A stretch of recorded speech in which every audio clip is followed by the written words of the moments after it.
को लेकर के बड़ी खबर, जहां मंगल मिलन बैठक में पीएम मोदी मौजूद हैं। सभी एनडीए सांसदों ने तिरंगा लहराया है। पीएम के आने पर सभी सांसदों ने तिरंगा लहराया है। तो ये मंगल मिलन बैठक जिसमें एनडीए सांसदों की मौजूदगी होती है और ये तस्वीर आपको दिखा रहे हैं, बेहद खूबसूरत तस्वीर। और देखिए, हर घर तिरंगा अभियान भी प्रधानमंत्री नरेंद्र मोदी की पहल से पिछले कई सालों से चल रहा है। और ऐसे में तस्वीर आपको दिखा रहे हैं, जहां जब प्रधानमंत्री नरेंद्र मोदी पहुंचे वैसे ही सभी लोग हाथों में तिरंगा लहराते हुए दिखाई दे रहे हैं। और प्रधानमंत्री खुद अपने हाथों में तिरंगा थामे हुए हैं और इस तिरंगा को लहराया जा रहा है। तो देशभक्ति, जुनून, समर्पण, विश्वास की ये तस्वीरें हैं, जहां देश भावना, राष्ट्र भावना कैसे सबसे आगे है, ये बड़ा संदेश इस तस्वीर के जरिए। और ये तस्वीर भी बेहद खास हो जाती है। स्वतंत्रता दिवस नज़दीक है और ऐसे में भारतीय स्वतंत्रता को सेलिब्रेट करने का और इस मौके को देखते हुए इससे अच्छी तस्वीर नहीं हो सकती है। प्रधानमंत्री नरेंद्र मोदी को देखिए, खुद जज्बा, उस जोश और उस राष्ट्र भावना के साथ तिरंगा लहरा रहा है।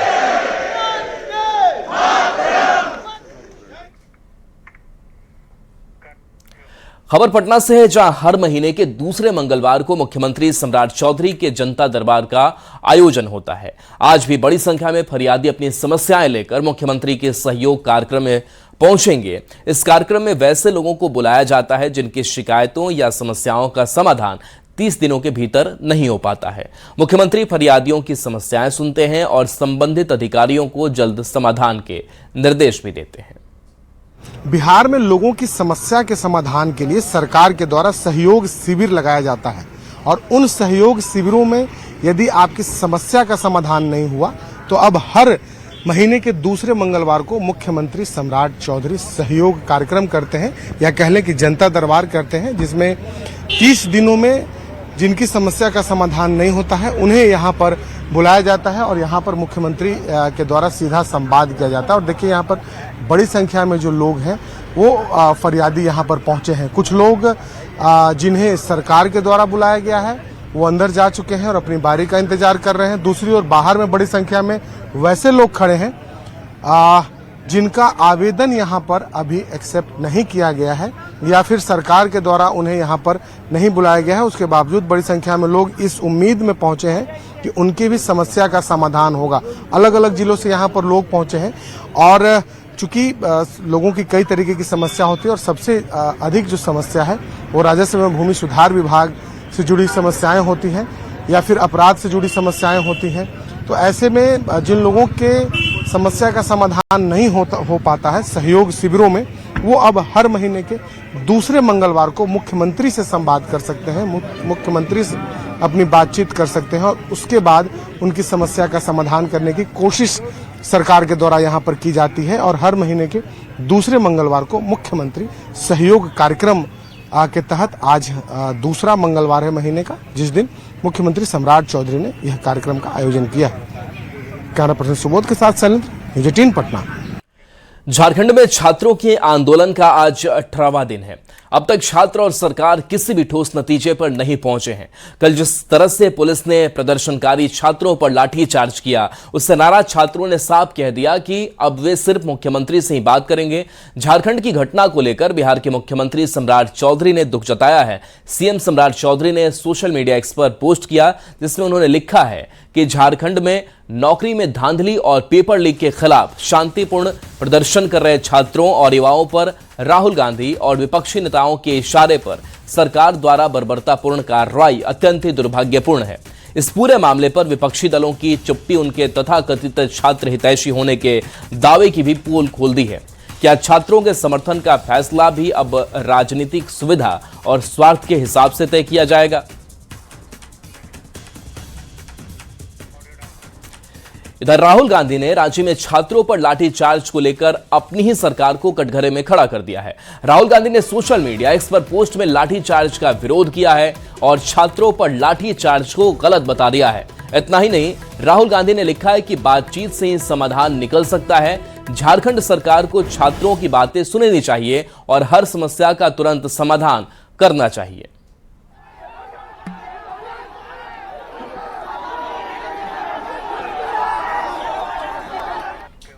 इधर केंद्रीय मंत्री गिरिराज सिंह ने भी राहुल गांधी पर निशाना साधा है। उन्होंने राहुल गांधी पर लोगों को बेवकूफ बनाने का आरोप लगाया है। कहा कि राहुल गांधी अगर छात्रों के साथ है तो झारखंड सरकार से कांग्रेस अलग हो, ऐसा नहीं चलेगा। राहुल गांधी जी जिस ढंग से झारखंड में छात्रों पर प्रहार हुआ है, अभी आप किसको बुड़बक बना रहे हो ये कह करके कि मैं छात्रों के साथ हूं।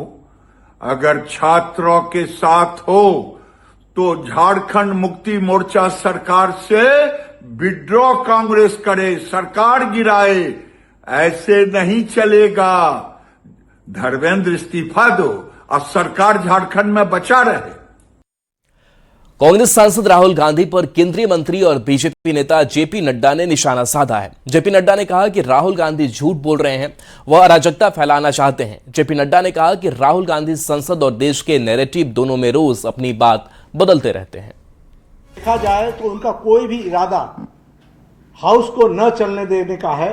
वह नहीं चाहते कि हाउस चले और इसलिए पिछले 15 दिनों से वो हाउस को, सदन को बाधित कर रहे हैं और बाधित करने के साथ साथ वो इस बात का भी प्रयास कर रहे हैं कि जंतर मंतर के विषय पर चर्चा हो।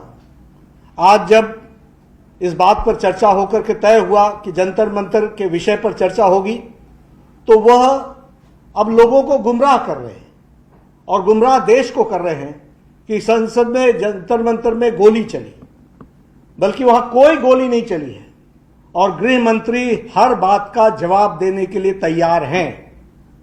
और गृह मंत्री आज से नहीं, हमारा एक ही कहना था कि let the house function, house चले, और हाउस चलेगा तो हम हर विषय पर आपको जवाब देने के लिए तैयार हैं और हमने हमेशा दिया है।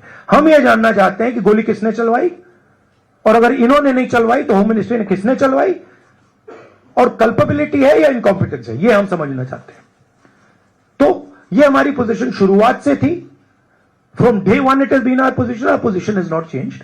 ये पूरा ड्रामा जो चल रहा है, अमित शाह का जो गुब्बारा फटा है उसको रिपेयर करने का, उसमें फिर से गैस भरने की कोशिश हो रही है, ठीक है, और वो गुब्बारा फट गया है, उसमें कोई मतलब गैस नहीं भरी जा सकती। Amit Shah does not have the courage, guts नहीं है उसमें कि वो पार्लियामेंट में आके हमारे सामने खड़ा हो जाए।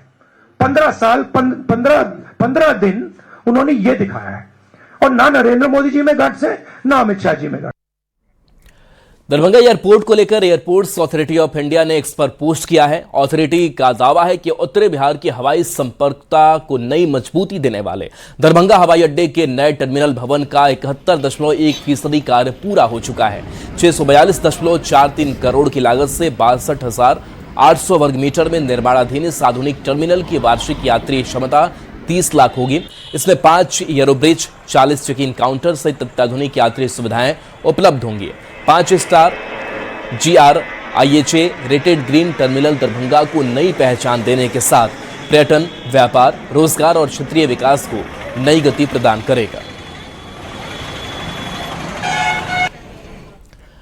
और इस वक्त की बड़ी खबर, जहां बीजेपी विधायक राजू सिंह की अपील पर सुनवाई होनी है। अपील पर आज दिल्ली हाईकोर्ट सुनवाई करेगा। नए साल के जश्न की खुशी में फायरिंग से मौत मामले में सुनवाई होनी है। बीजेपी विधायक ने अपील की है। दिल्ली हाईकोर्ट ने बिहार के साहिबगंज से बीजेपी विधायक राजू कुमार सिंह को राहत देते हुए सजा पर रोक लगा दी है।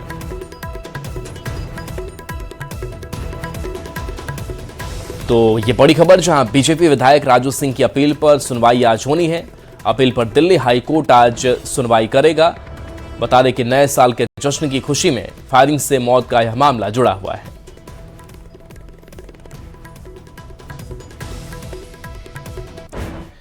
अगली खबर बेगूसराय से है, जहां तेघड़ा अनुमंडल के मथुरापुर में गंगा के बढ़ते जलस्तर के साथ तेज कटाव से लोगों में दहशत है। कटाव धीरे धीरे आबादी की ओर बढ़ रहा है। ग्रामीणों का दावा है कि करीब 9.5 करोड़ रुपए से कटाव रोधी काम कराया गया, लेकिन महज 9 दिन में काम पूरा कर दिया गया। पॉलीबैग में मिट्टी बालू भरकर किए गए काम के बाद भी कटाव नहीं रुका। ग्रामीणों ने योजना में गड़बड़ी की जांच की मांग की है।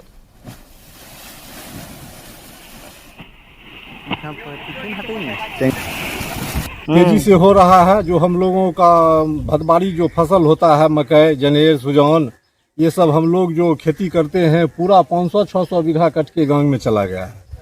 और अभी भी देखिए, यहाँ से कैमरा घुमाइए, हमारे भगवती थान जो मधुरापुर दक्षिण टोला में है, उनके पीछे झुमका पोल है, उसके बगल से देख लीजिए काट शुरू है, जो कि कभी भी झुमका पोल हो या भगवती स्थान हो या गांव हो, कभी भी गिर सकता है। और यहाँ जो अभी बाढ़ वाला फ्लड का जो फाइट फ्लड का जो काम हुआ है, उसके बाद भी गिर रहा है। पानी तो रोज लगातार जलस्तर में वृद्धि हो रहा है। उसमें गांव के जितने भी लोग हैं सभी भयभीत है पानी के जिस तरह बढ़ रहा है उसके अनुसार। और बगल में फ्लड फाइटिंग का जो काम हुआ था, लगभग 9.5 करोड़ का योजना था, वह 9 दिन में योजना खत्म हो गया। और आप कहिएगा तो मेरे पास वीडियो है जो योजना मतलब काम करने के 10 दिन के बाद कटाव नीचे से होने लगा और बोरा गिरने लगा। खबर छपरा से है, जहां गरखा थाना क्षेत्र के नारायणपुर गांव में दुगोला कार्यक्रम के दौरान भोजपुरी कलाकार की मंच पर पिटाई कर दी गई। बताया जा रहा है कि कलाकारों के बीच आपसी रंजिश को लेकर मारपीट हुई। घटना को लेकर भोजपुरी कलाकार अरुण अलबेला ने गरखा थाने में शिकायत दर्ज कराई है। वहीं मारपीट का वीडियो सोशल मीडिया पर तेजी से वायरल हो रहा है। पुलिस मामले की जांच में जुटी हुई है।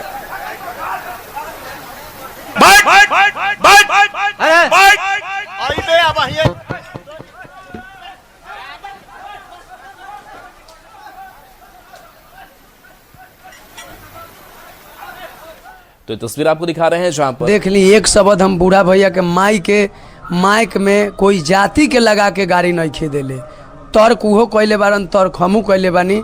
और एक बाद में मंच पर साजिश के तहत कमेटी के लोग भी बार बार हमरे के जब हम कुछ बोले के चाही तो ना बोले देते रहे लोग। आ सब कोई के उपस्थिति में ऑन कैमरा के सामने हमरा के मारल गइल बा और हमार छवि के धूमिल करे के प्रयास लोग कैले बा। पटना से बड़ी खबर, जहां खगौल के केंद्रीय विद्यालय की 10वीं की छात्रा रहस्यमय तरीके से लापता हो गई। रेलवे ट्रैक से छात्रा का स्कूल ड्रेस और बैग मिला है। परिजनों ने अनहोनी की आशंका जताई है।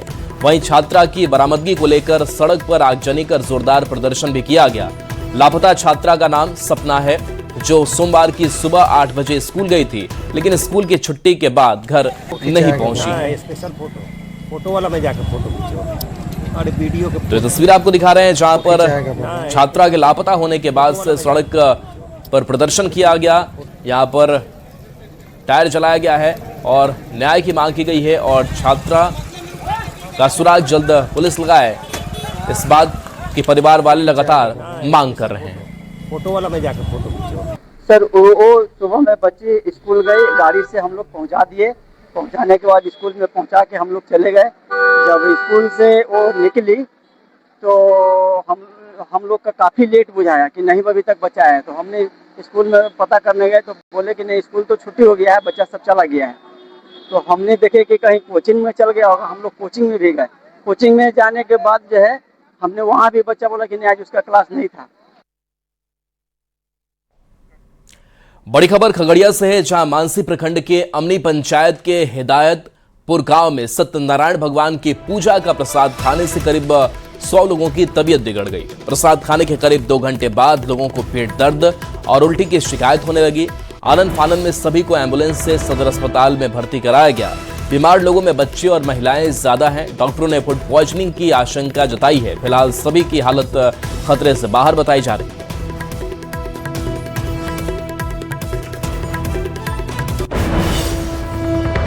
हमने में था आज प्रसाद दिया था सुबोध चौधरी के यहाँ, तो उन्हें यहाँ सब बच्चा जो है गया प्रसाद खाने के लिए।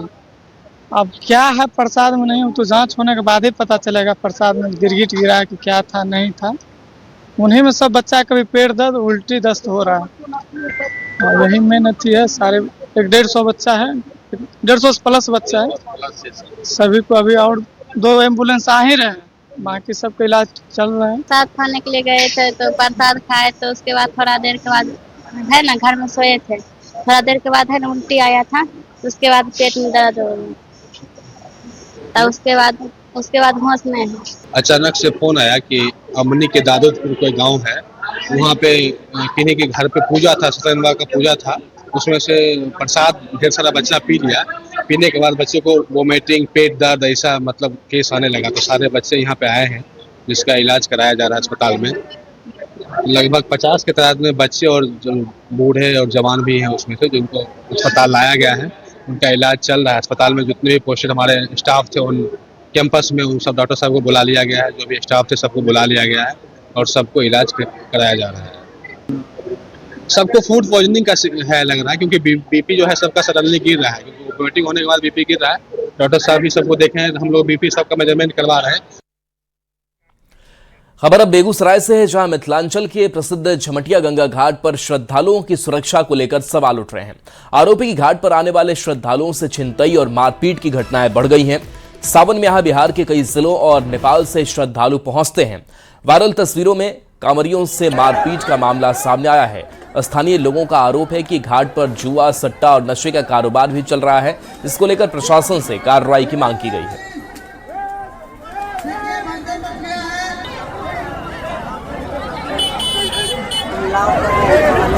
अंदर रस्सी के बाद कैप्टन के बाहर अंदर हम जाने नहीं दे देते उसको, बार बार कैप्टन के अंदर में चल जाता था। उसको हम बोल रहे थे कि रस्सी के अंदर ही रहो, बाहर जाएगा डूब जाएगा, बात नहीं बोला। वह सब दारू पी ले फुली था 10-20 को, और बार बार लाव पर चढ़ जाता था। लाव पर चढ़ के एक लाव डुबा देता था, कभी कभी रस्सी खींच लेता था। इसलिए उसको हम कहें कि लाव खींचो मत, तो सुरक्षित के लिए तो धरा हुआ है। वह सब बात नहीं मान रहा था, बार बार टॉर्चर कर रहा था। उसके अंदर गहरा पानी में कोई नहीं जाए ताकि अनहोनी कुछ नहीं हो जाए, यही सब रोकने के लिए प्रशासन के द्वारा दो-चारों लड़का को उकसाया गया था कि तुम लोग नाव पर रहो और उधर अंदर जाने नहीं दो। ये लोग वही कर रहा था। हाथ में लोग का बेंत था, बेंत से ये लोग जो अंदर गहरा पानी में जाना चाहता था उसको बेंत मारता था। वही क्रम में ये बेंत चलाया है, और बेंत चलाने के बाद उसको लग गया होगा बेंत, तो वो भी इसके साथ वही नाव पर मारपीट किया। बेतिया से बड़ी खबर है, जहां पेड़ से लटका महिला का शव मिला है। महिला की हत्या की आशंका है। गांव के लोगों से विवाद हुआ था। गौनाहा के काला पकड़ी गांव की घटना सामने आई है। पुलिस मामले की जांच में जुटी हुई है। हत्या और आत्महत्या के एंगल से जांच जारी है। तो पेड़ से लटका महिला का शव मिला है। इस शव मिलने के बाद इलाके में सनसनी है। महिला की हत्या की आशंका जताई जा रही है। पुलिस मौके पर पहुंची थी और गांव के लोगों से विवाद की भी बात सामने आई थी। मधुबनी से बड़ी खबर, जहां मंडल कारा में कैदी ने आत्महत्या की है। कैदी ने फांसी लगाकर आत्महत्या की है। रैका के रोशन कुमार यादव की मौत हुई है। घटना के बाद जेल प्रशासन में हड़कंप मचा हुआ है। आत्महत्या कारणों की जांच जारी है। तो रैका के रोशन कुमार यादव की मौत हुई है। हालांकि आत्महत्या किस वजह से हुई इसकी जांच जारी है। घटना के बाद से जेल प्रशासन में हड़कंप मचा हुआ है।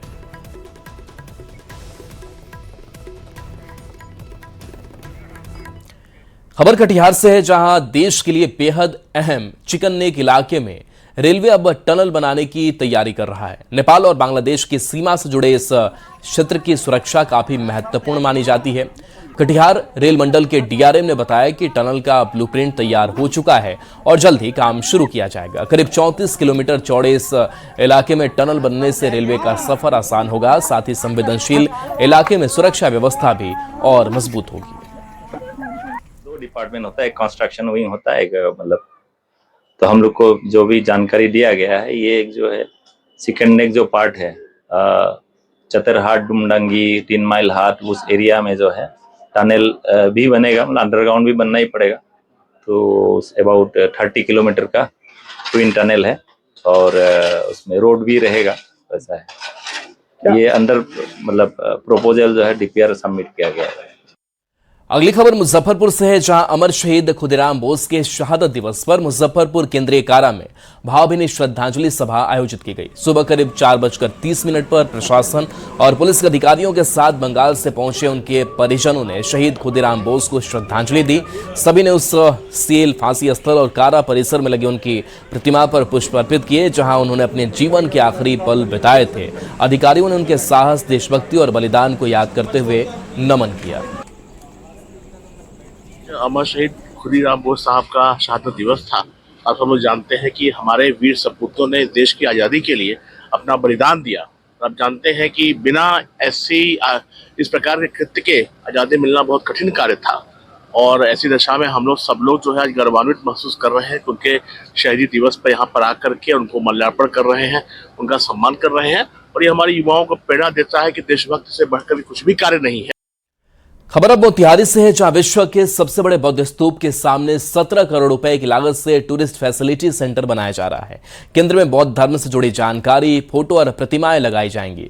पर्यटकों के लिए 25 सीट वाला आधुनिक थिएटर भी बनाया जा रहा है, जहां शॉर्ट फिल्में दिखाई जाएंगी। बिहार के 8 बौद्ध धार्मिक स्थलों के मॉडल भी यहां लगाए गए हैं। निर्माण कार्य 30 अगस्त तक पूरा होने की उम्मीद है। जल्द ही मुख्यमंत्री सम्राट चौधरी इसका उद्घाटन करेंगे। 7D थिएटर बना रहे हैं, जो कि 25 चेयर यहाँ पे सिटिंग होगा और उसमें 10 मिनट का जो शो है वो यहाँ पे संचालित किया जाएगा। शॉर्ट फिल्म, ये ब्लॉक जो बने हैं, ब्लॉक पे क्या कर रहे हैं? और ये जो ऊपर में ब्लॉक है, इसमें बुद्ध उनका प्रतिमा यहाँ पे रखा जाएगा। कब तक ये बन जाएगा? 30 अगस्त तक हम लोग इसको तैयार, फिनिशिंग वर्क हम लोग का लास्ट स्टेज हम लोगों का जो फिनिशिंग वर्क है कंप्लीट होने वाला है। मदरसा और संस्कृत शिक्षकों को 6 महीने से वेतन नहीं मिला है, जिसके बाद अब वो सड़कों पर उतरकर आंदोलन करने की तैयारी कर रहे हैं। वेतन नहीं मिलने से उनकी स्थिति दयनीय हो गई है। शिक्षा मंत्री से वेतन भुगतान को लेकर गुहार भी लगाई, इसके बावजूद कोई सुनवाई नहीं की गई। पिछले महीने मुख्यमंत्री और शिक्षा मंत्री को ज्ञापन भी दिया गया था, लेकिन सुनवाई नहीं होने के बाद अब आंदोलन की चेतावनी दे दी। नहीं, मुद्दा हमारा कुछ नहीं है। हम यहाँ जो बैठे हैं तो अपनी घटी हुई कमाई को लेने के लिए बैठे हैं। मुद्दा तो होता है कि कोई नई चीज हम हुकूमत से मांगे, तो वो हम मतलब 6 महीने 6ठा महीना जा रहा है, हम लोगों को वेतन नहीं है, हमारे बच्चे भूख मर रहे हैं, हमारी बीवी इलाज के अभाव में मरी जा रही है, कई शिक्षक मर चुके हैं। अगर हमारी मांग को जारी, हमारे जो तनख्वाह है उसको अगर जारी नहीं करेगी तो यहाँ पर अभी हम लोग पूरे बिहार के मदरसा एवं संस्कृत के शिक्षक लोग उपस्थित हुए हैं और हम इस माध्यम से ये माननीय शिक्षा मंत्री को ये बताना चाह रहे हैं कि आप हमारे साथ न्याय कीजिए। अगली खबर नालंदा से है, जहां राजगीर के बैभारी गिरी पर्वत की सबसे ऊंची चोटी पर बेलवा डोब तालाब की खुदाई नहीं होने से तालाब सूखने लगा है। इस तालाब के पानी रिसते हुए गंडक के सहारे ब्रह्मकुंड पहुंचता था, लेकिन बारिश नहीं होने के कारण तालाब सूखा पड़ा है। कभी इस तालाब में मगध साम्राज्य के राजा जरासंध रोज स्नान कर सिद्धनाथ मंदिर में जाकर भोलेनाथ की पूजा करते थे। स्थानीय लोगों ने तालाब की उड़ाही की मांग की है। अभी हम पहुंचे नालंदा जिले के अंतर्राष्ट्रीय पर्यटन स्थल राजगीर में, जहां देख सकते हैं कि राजगीर बैभारगिरी पर्वत का बेलवा डोब तालाब है और बेलवा डोब तालाब पहुंचने के लिए जो है काफी दूरी तय करना पड़ता है। 550 फीट ऊंची सीढ़ी चढ़ाई करने के बाद जो है जंगल के सहारे जो है बेलवा डोब पहुंचे हुए हैं और यहाँ आना सुरक्षा से जो है कम नहीं माना जाता है, क्योंकि यहाँ पर लोगों को आने के लिए प्रतिबंध लगा दिया गया है और ये सुरक्षा की दृष्टि से काफी महत्वपूर्ण माना जाता है, क्योंकि यहाँ पर जो है काफी जंगली जानवर है और ये चारों ओर जो है बता दें कि यहाँ पर देख सकते हैं चारों ओर जंगल ही जंगल है और यहाँ पर देख सकते हैं ये बेलवा डोब तालाब है और बेलवा डोब तालाब का उड़ाही के लिए जो है काफी मशक्कत करना पड़ेगा, क्योंकि इस तालाब का नाम है बेलवा डोब और जहाँ पे आप खड़े हैं ये बैभारगिरी पर्वत की सबसे ऊंची चोटी है और इसी तालाब से जो है पानी यहाँ जमा होता था। इसी तालाब से ये पानी रिस के कुंडों तक पहुंचता था, क्योंकि पहाड़ में गंदक है, यहाँ पानी ठंडी पानी होती थी और गंदक से टकरा के वो गर्म हो जाता था। हाल में ये जानकारियां मिलती है कि मगध सम्राट के राजा महाराजा जरासंध ने इस तालाब का निर्माण कराया और बगल में बाबा सिद्धनाथ का मंदिर का भी निर्माण उन्होंने ही करवाया, तो यहीं पे वो स्नान करके वहां पे वो पूजा करने जाया करते थे। इसका ये भी महत्व है। लेकिन आज भी तालाब मौजूद है। हाँ बिल्कुल तालाब मौजूद है, लेकिन बारिश की वजह से तालाब नहीं, ये फुटबॉल का एक प्लेग्राउंड बन चुका है। एकदम होना चाहिए। हम लोग बहुत दिन से हम लोग देखते आ रहे हैं कि वहाँ पे पहले होता था, लगता है साफ सफाई ज्यादा होता था, इसलिए ना कि वन विभाग की तरफ से 25-30 को तालाब मैंने जंगल में खताता था, मैंने पशु पक्षी जानवर के लिए। उसी तरह से बेलवा डोब भी खताता था पशु पक्षी जानवर के लिए पानी पीने के लिए। अभी तो ऐसा होता है नहीं। नालंदा से न्यूज़ 8 के कुमार।